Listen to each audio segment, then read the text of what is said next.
Welcome to the All Things Wildfire podcast, where we delve into the latest trends and hot topics in protecting properties against wildfire. So sit back, relax, and join us as we arm you against disaster. Hello, everyone. Thank you for joining us on another session of All Things Wildfire. And today's guest has had a unique experience with wildfire, not once, but a couple of times. But she's also developed something as a result of that can help many other homeowners. And so Jesse Fisher is our guest. Jesse, I'm going to let you just jump on in and kind of like set the stage as to what happened to your experience in the last wildfire, and then what have you created to help benefit some of the future wildfires that are going to hit other homeowners. Yeah, thank you, OP, for having me. And let's see, I guess we could jump back to the first wildfire that impacted a family home 7 years ago in the Atlas fire in Napa. Do you remember hearing about that one? Yes, absolutely. Northern Cal, man. Yes. NorCal. There's so many fires happening at that time. And I think then it was kind of the thing, like, we didn't know if our home was burned down until we were able to go up there and check. But my brother was monitoring, all the wildfire maps out there. He's like, I'm 99% sure it's gone. And, you're kind of like, until you see it, you're hopeful. And so then when we were able to go up, my dad and brother and I drove up there from Santa Cruz, where we live. And it was up, Soda Canyon Road is unincorporated area, and just up this massive driveway, and we couldn't drive up there, so we actually parked at the bottom and walked all the way up, and once you got up there, you're just like, oh my god, everything's gone.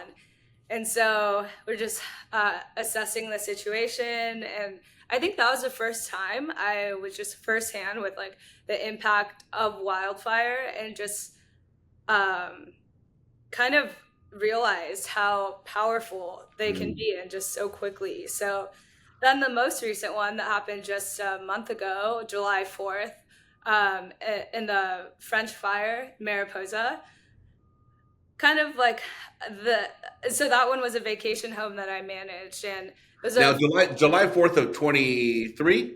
No, of this year. Come on, man. Yeah, of this year. Oh, no. Okay. It's been quite a year. Oh, my goodness.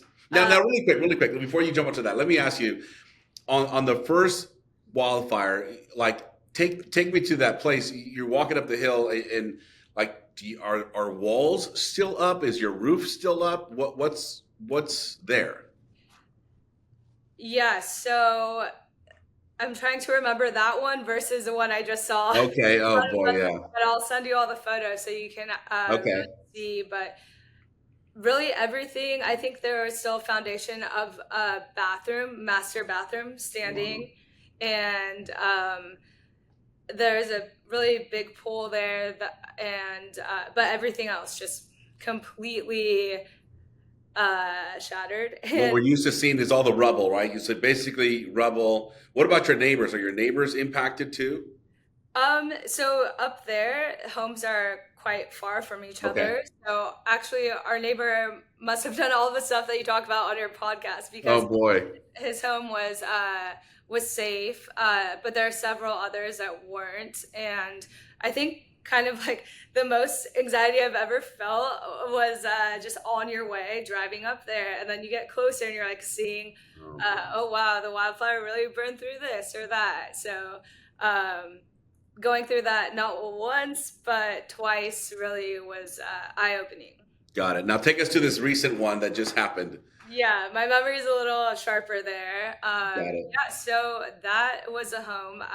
I first started hosting vacation homes in 2019, 5 years ago. First home that made me a vacation home host. And we actually had guests there.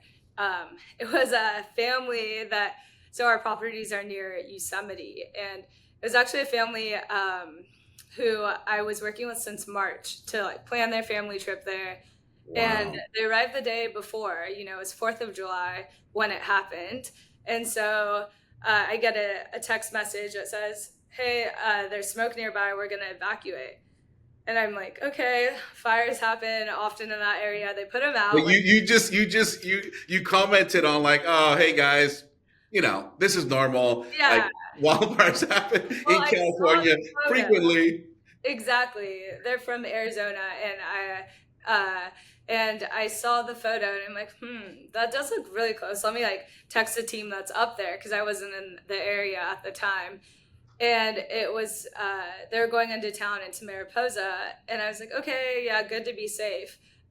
Less than 5 minutes later, he's like, the sheriff stopped by to evacuate us. So I was like, Oh. okay, this sounds a little serious. And then my brother again was monitoring using, like Watch Duty app, that sort of thing. Yep. And then the Ring camera, which was crazy because we saw that and then saw, the fire around the house, and then it just turned off. So so my brother is very realistic. He's like, the house is likely gone, and I'm like, my dad and I were like, we're gonna check it out as soon as we can get up there. Maybe because you never know how the fire will act. But what was crazy is just seeing live feed on Twitter X, and someone was driving past our house because it's right off Highway 140, and you see just the flames on both sides of our driveway because there's a long driveway in. And so then it was more like, hey, that's my house, like it's probably gone, Yes. And then the next morning we drove up there, and actually we weren't able to go on site yet, and then I got a call from like the detective that said, sorry, your house was lost. And then I asked him, was there anything, was there anything we could have done? And he just said there just wasn't enough resources. And then we're able to stop by later, my dad and I, and the embers were still going. I was trying to take videos for insurance, and it was like So you still had glowing embers around your property? Yes, it's probably quite unsafe because it was very hot up there, and so like I would try to take a video, and then I'd have to stop because they were like, it was quite painful. So I bet, and I got to say, like, Jesse, when you say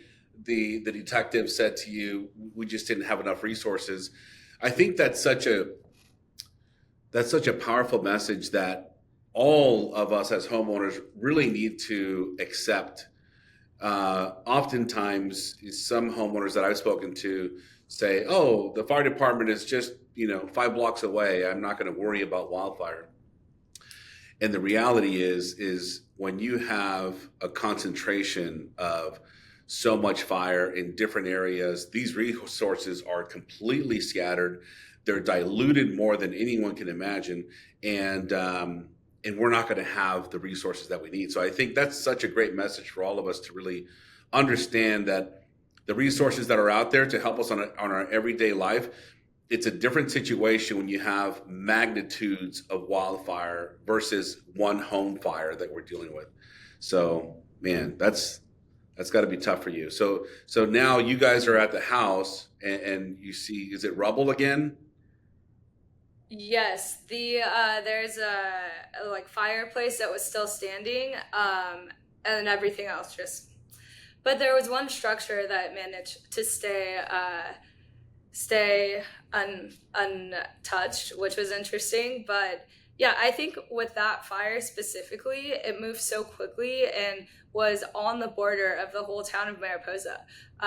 We almost lost the entire town. Wow. And the fire team did an excellent job of saving it. But I think it was just such an eye-opening experience that, oh my gosh, we have to do everything we can do. We're in such a fire-prone area. If you look at the maps over the years, like we have hotels up there since the 1970s. So we've seen floods, wildfires, almost lost the hotels in 2018 to, was it the Ferguson fire? One of those. And we're just like the helicopters saving the area, but just, it's not going away. I think that's the reality that sunk in after the second time. It's like,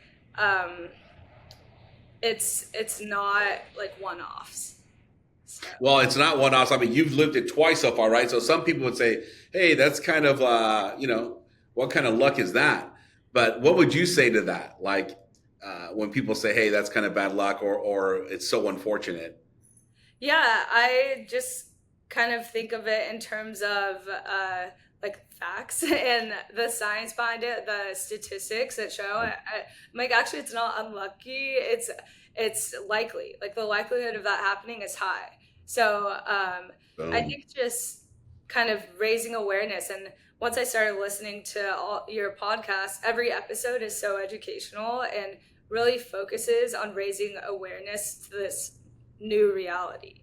Thank you. Which No, go ahead. I'm sorry. I was just gonna say, which actually isn't new because I've been reading about all the wildfires for the past decades, and you're like, oh, until it happens to you, like Mm. you don't look into it, maybe. Yes, yes, and that's the thing is that the it's interesting because we continue to educate as many people as possible. And for those of you listening, I would say one of the things you could do to help your neighbor, your friends, your colleagues, your community is to share this podcast because we continue to educate with new ideas, new technology that could be used to help us all to minimize our risk because just like Jesse's saying, it's a fact, right? It's a fact of life. If you're living in these areas, it's a matter of time that you're going to have to be evacuated. And then most people go to prayer and they go to cross their fingers and they go hope for the best, when the reality is there are things that we can do to try to increase our chances. There's no question that wildfire is very, very destructive, but there are things we can do to help minimize that impact. So Jesse, let's talk about now your innovation, right? You've had this experience twice now, and in this last time, you decided, hey, I'm going to create something that that I think is necessary. And as before you present what that is, can you talk about the experience of the insurance company and your contents list of what they requested of you and the kind of the stress that caused, and then bridging over to what your solution was?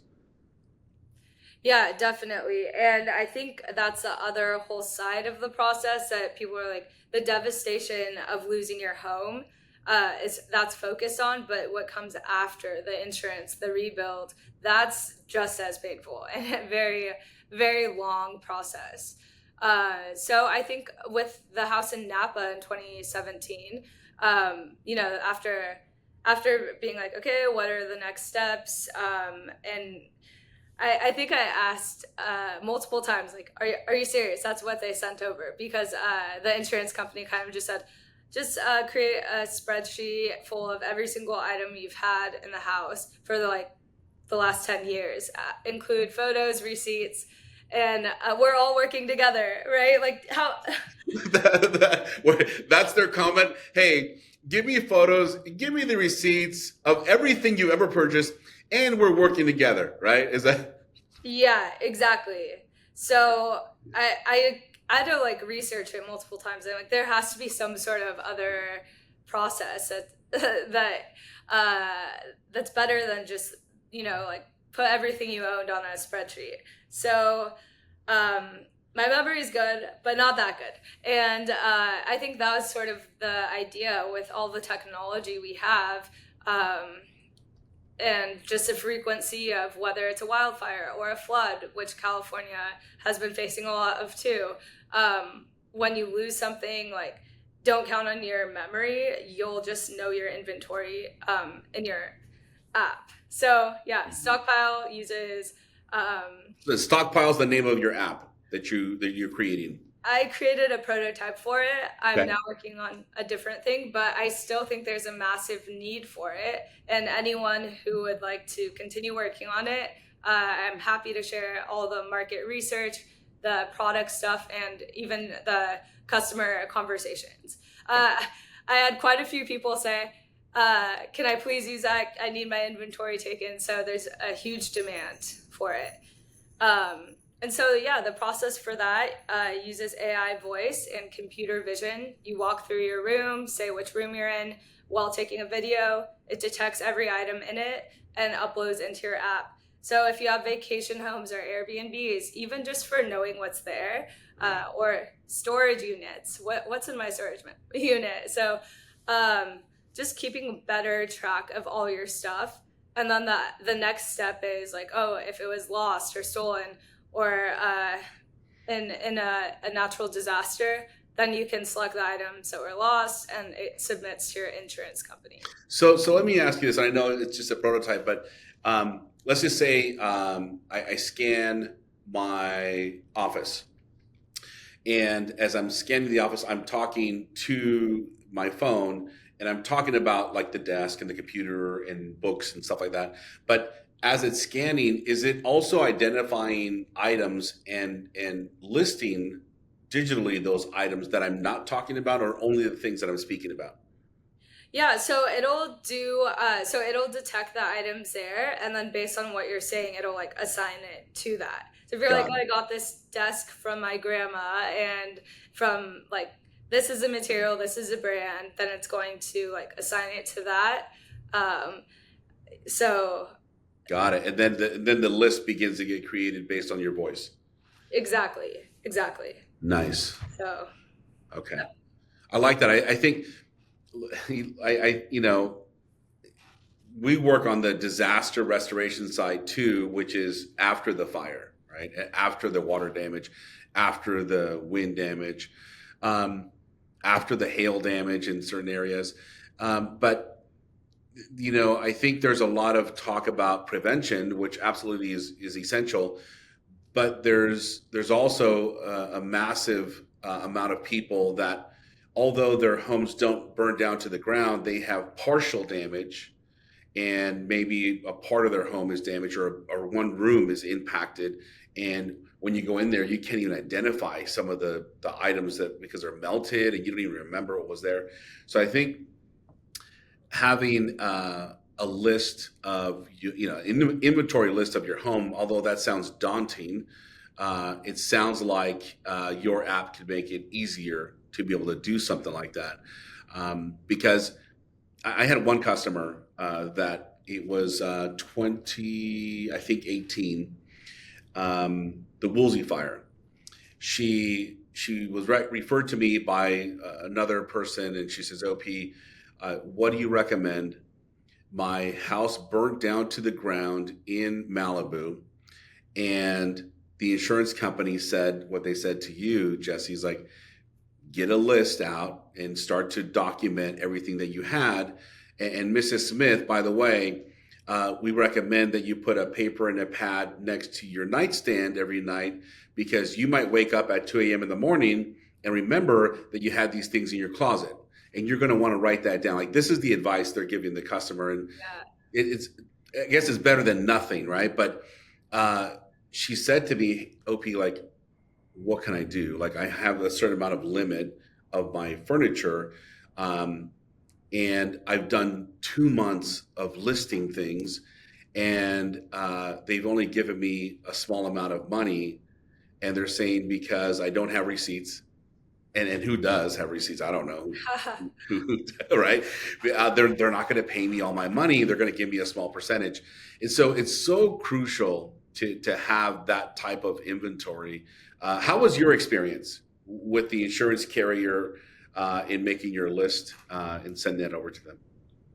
A long process, a long back and forth. They want as much detail as possible. When I was doing research for Stockpile, it was a crazy number, and there are a lot of, it takes into account, like all the hurricanes in Florida and wildfires on the West Coast and stuff. It's just like people kind of just give up on getting their money back for it, getting it, and there are like billions of dollars left on the table from that, because it's just, people don't have that there. It's a long and enduring process. So I think even stuff still with the Napa wildfire is not settled. So and that was how many years ago? 2017. So and I think it's interesting because we have experience, and as this happening to us, but I think it's easy. I've had people tell me like, "Oh, well, if it was insured, then you're just gonna get all that money," and you're like, "No, that's not how it goes."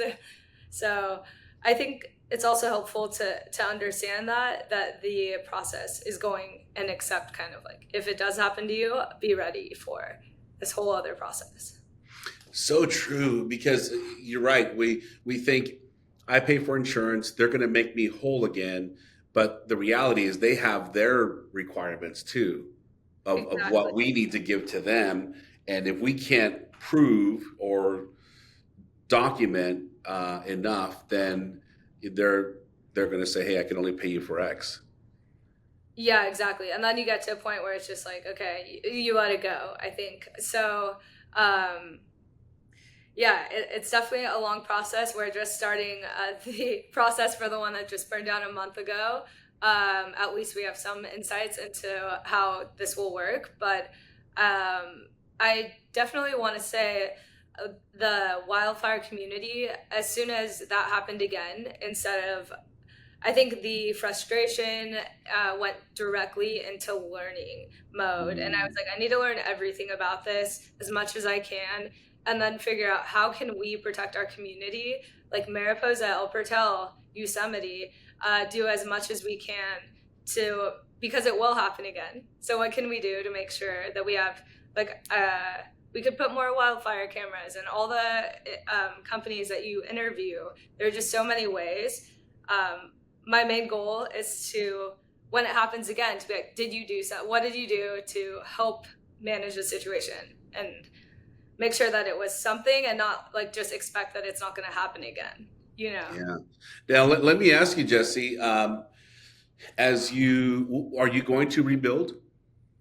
Yes, we're going to rebuild. It's looking like we got to, we're already working with the design process and architects, and so it's looking like summer of next year, 2025, we get to start.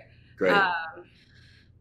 And so let me ask you a question. I think this is one of the challenges that we have when we go out to do wildfire assessments for insurance companies and for homeowners is sometimes we go to this beautiful estate and we tell the estate manager, okay, let's talk about the 0 to 5 area that's very vulnerable. And when we start talking about the recommendations of, kind of clearing these areas out, they get really sensitive and say, well, I'm not going to clear this stuff out. Like, this is, we paid a lot of money, or this is sentimental to me. And the science tells us we should try to clear these areas out to have a better result. And it's a challenge in people's thought process to get rid of that stuff. But someone like you who's been through it now a couple of times, are you talking with the architects and the landscape architects to say, hey guys, here's what I want? And how are they taking it when you're talking about some of these wildfire prevention methods? Yeah, I mean, I've talked to others. Funny enough, the people who built the house that burned down, they have another vacation rental in the area, and are contractors and interior designers, and they were calling to wish send their support, and said, we just built a vacation home up there. We spent a lot of money for preparing for wildfires. Like some of the technology they talked about, like vents that close if they detect smoke. It's pretty to not allow the embers to get in. So I think it's just, especially in California, part of the new code. and kind of like what you said, I've talked to people where they're like, well, we don't want a house that's like all concrete and no beautiful landscapes. But then I was just listening to one of your episodes before this podcast recording, and you talk about like it's the 5 feet around your whole house doesn't have to be like concrete. So I think that's one of the things, like just educating yourself. Yes. And knowing. And I think what's interesting is that we're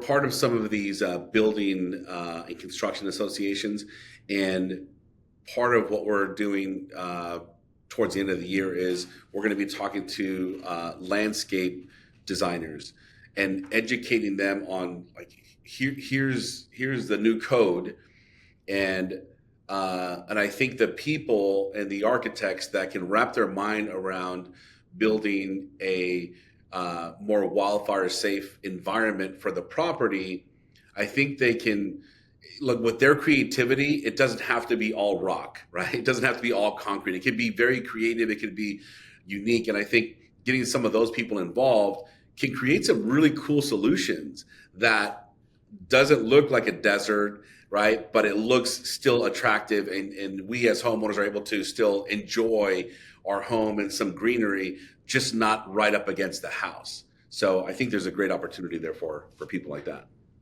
Yeah, exactly. And it seems like that's going to be the shift, or already is happening with new rebuilds. So it's kind of like shifting people's mindset to be like, this is a new normal. This is how we're building, and all of that.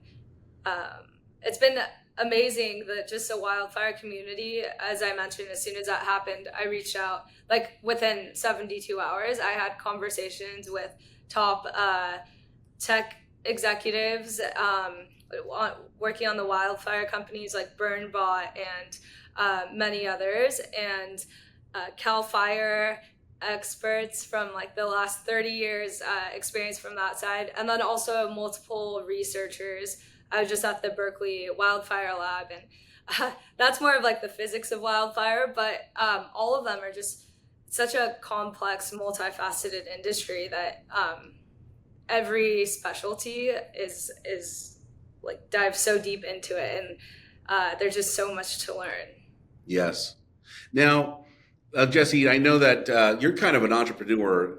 I can just tell based on you started Stockpile, it's still in beta, and you're moving on to this other thing. You want to talk about that? Sure. Yeah, I can talk about Guest OS. It's an AI concierge for hospitality. It's called Guest OS? Yes, like operating system, but okay. Guest OS. Yep. Yes. So a bit of background there. In the 1970s, my family bought a 12-room motel just outside of Yosemite, and then over the years continued to expand. And that's also why we have such experience in the wildfire and flood.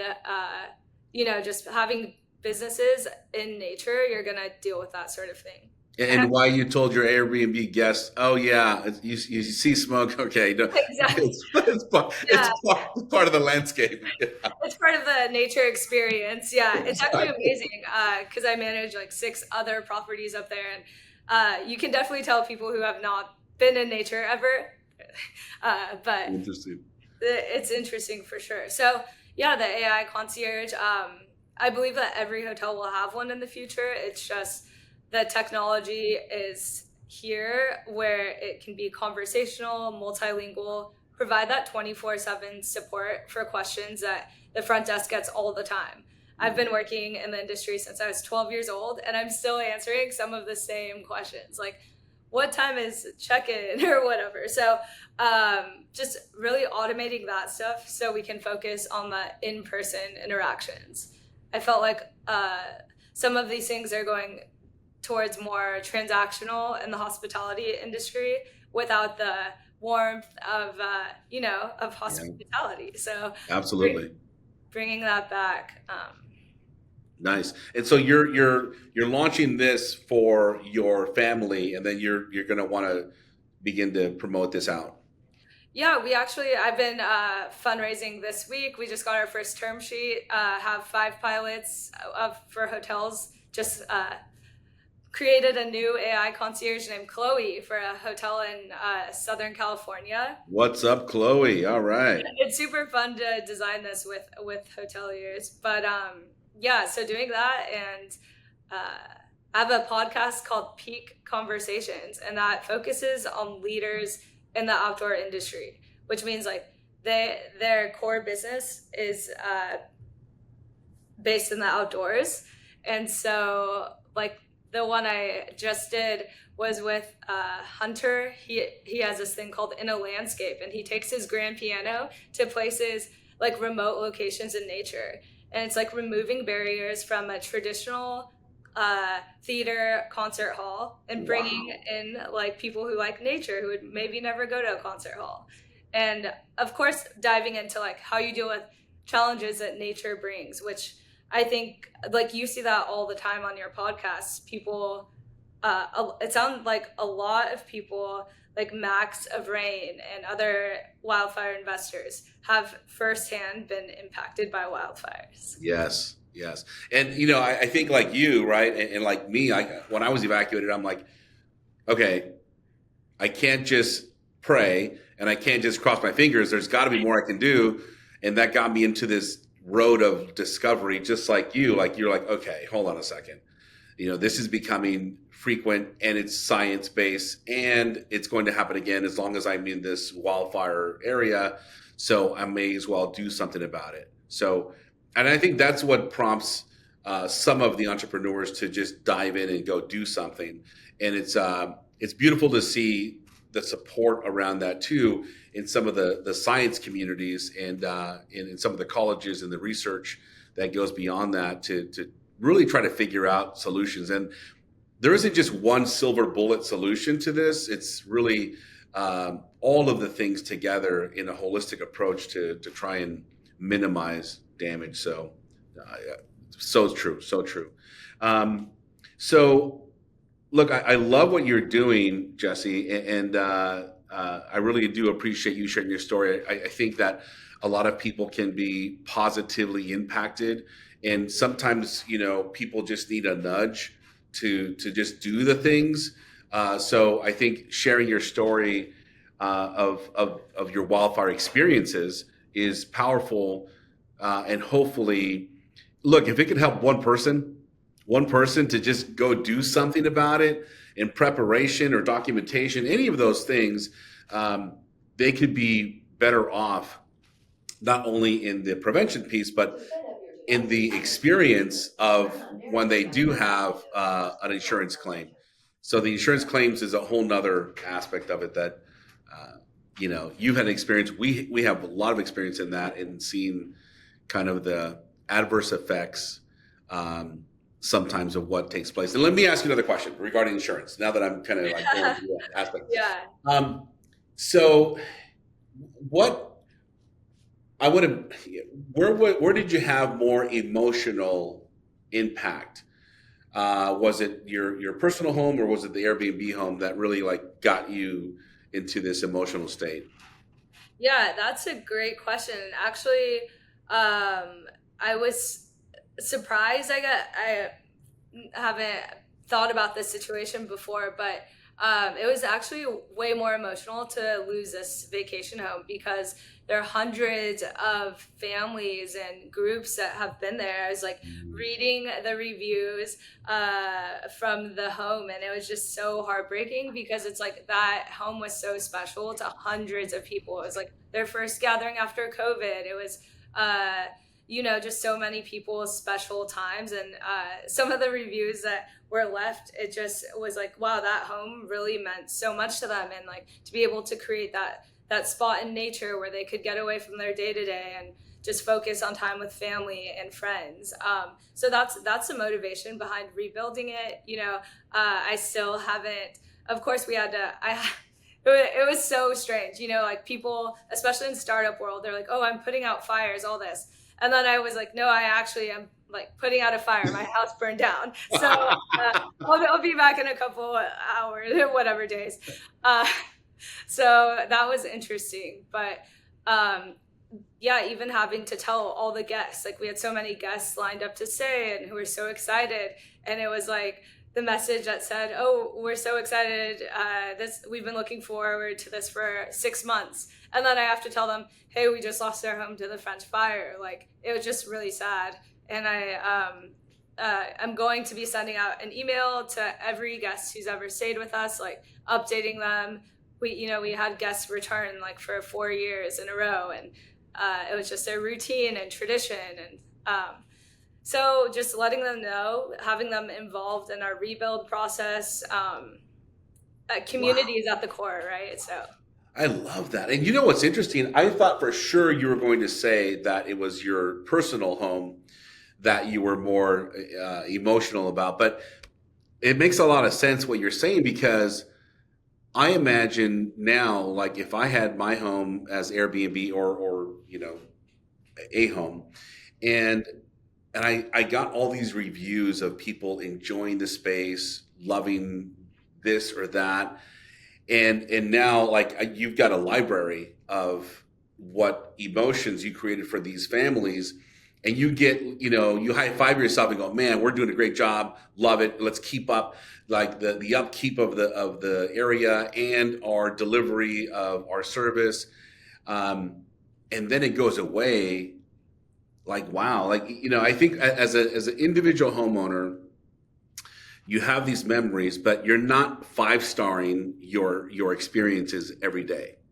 Right. We're not at five-starring our experiences every week. If we did, I think that would be so awesome, right? To go, hey man, 5-star for myself because we just did this. That was awesome. Right. We just have these sporadic memories that pop up every now and then. But when you have a diary of people that have said, hey, Jesse, thank you so much for the experience. You've created this thing for our family. I can see how that could be impactful for you to go, man, we're going to miss this place, but we have to build it better to create more opportunities for future families. Exactly. And even like our maintenance team, who's been so amazing and part of that core process of providing the guest experience. I remember sending the video of like the house burned down, and he's like, I'm going to cry. Like, this is so sad. You put a lot of focus and effort and meaning into providing people with these special experiences. So that was a core thing. I was like, we're rebuilding, like we have to have hope and stay positive.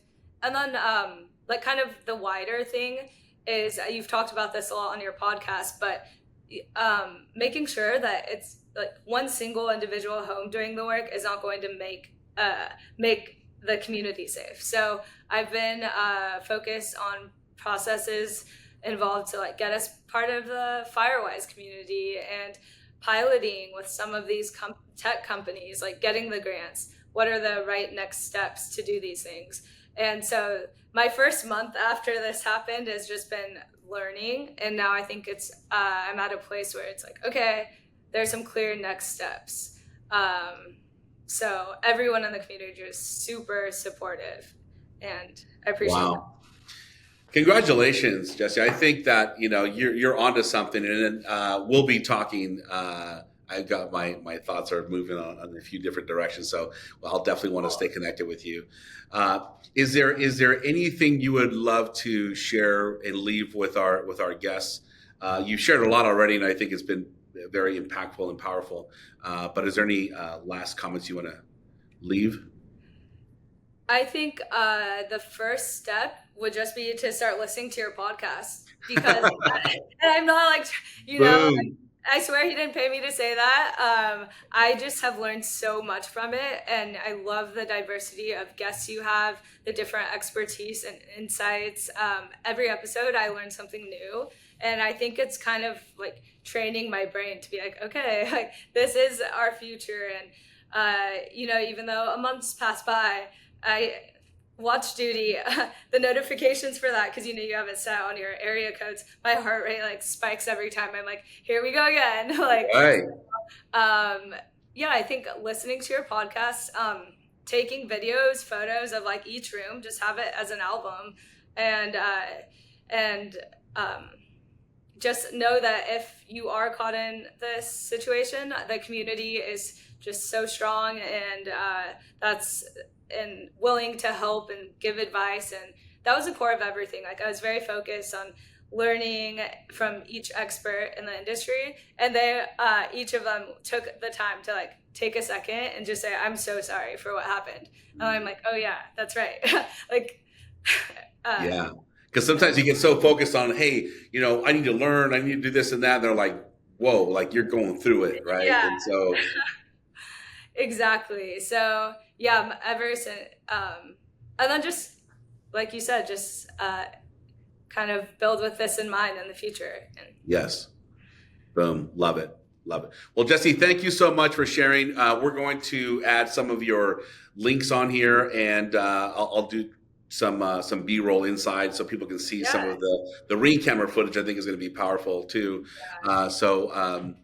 Thank you everyone for listening. Jesse, thank you for joining us. We'll talk to you soon. Thank you so much for having me. My pleasure. All right, talk soon. That's all for this episode of All Things Wildfire. If you like this episode, be sure to subscribe to our show and follow us on social media to stay up to date on all things wildfire. And as always, thanks for listening.